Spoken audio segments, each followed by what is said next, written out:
So the food companies first tell you that this is all calories in, calories out. And the reason why they want you to believe that, so yes, calories have a place, but they need you just to see that narrative. And the reason why is because if you think it's all about quantity of calories and energy expenditure, then you won't have to pinpoint the difference between calories. Like you can say that Coca-Cola and cornflakes is the same as, steak or lean chicken or even broccoli, whatever.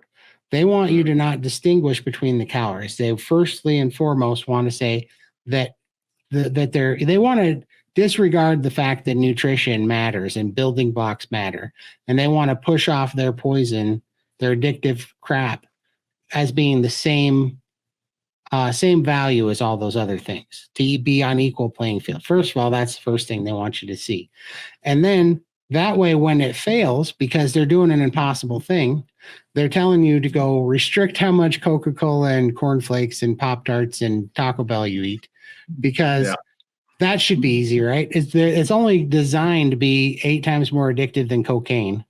But that should be really easy, so that when you fail, because you will, because you're not only taking a drug and you're trying to moderate a drug that's 8 times more addictive than cocaine, you're also not putting nutrients in your body, and your brain screaming for nutrients, right?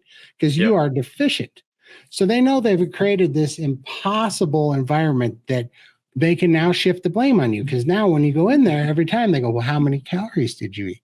Oh, you ate 3,000 calories today? Well, our TDDE calculator says you're only supposed to eat 21 calories.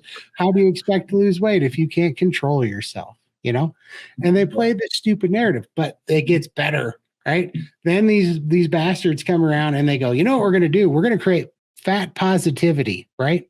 So now I can go to Todd and I can say, Todd, you deserve to be, it's your right to weigh 700 pounds. You're big and beautiful and you're not lazy at all. You're a great person, and it's your right to be dying and have a shitty quality of life. Just don't look at what we're doing to you. Whatever you do, don't look at what you're doing to. It's Carl's fault because he noticed that you're 700 pounds, that dirty bastard. You make sure that you know that you're big and beautiful. I mean, talk about play us like idiots, right?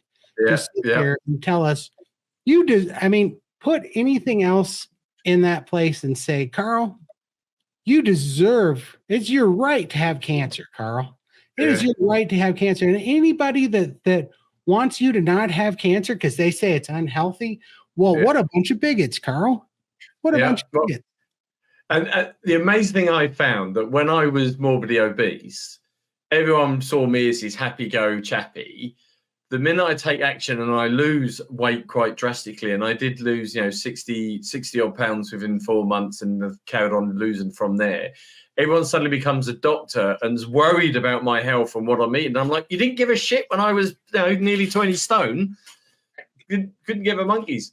I got to tell you a story now. So I had to get hauled into the hospital by the ambulance, and 7 firefighters show up, and it's like a big embarrassing deal. However, I was so stubborn, I didn't let them lift me. I walked to that damn ambulance, and I got there and I climbed in. They had to give me a push, but I climbed in because I wasn't getting carried anywhere because I didn't want to, because I hate that so bad. I'd rather have died having a heart attack getting there than getting lifted into that thing. But it was not pretty, and it hurt, but whatever. Anyways, I got there. We got to the hospital. I was there for 11 days. They sent me a bill for $38,000 to pump fluid off me. Told me I had congestive heart failure. Jeez. I had COVID lung. They didn't think it was ever going to cure. And then they sent me out with a stack of paperwork of all these appointments that I now needed to make, because now I had a pulmonologist and I had a heart cardiologist, and I needed a sleep study, and I had all these things. I mean, they must have just been going, oh boy, he's quite the customer now, because they set me up for every test under the planet of people that I now had to go to. Now, I'd seen all this play out with my dad and my brother and my mom, and you know what I noticed was I watched my dad from the time he was like 38 to the time he died when he was like 71 or 72. He went to all those things, came back with more drugs, and his quality of life slowly deteriorated. His medicine pile got bigger. He never got healthier, and everything, his whole life got revolved around what doctor's appointment he was going to next, what test he was taking next for 30 years, plus. So I just came home and I was like, I'm not doing any of this. And I threw that crap on my desk and I'm like, I'm not going to any of these. I'm going to figure this out with diet and I'm going to pray. And I did seek God, a bunch during that time. And then that's when I changed carnivore. But what I want to tell you that pertains to what you just said was 6 months later, I was down 205 pounds and I was off oxygen.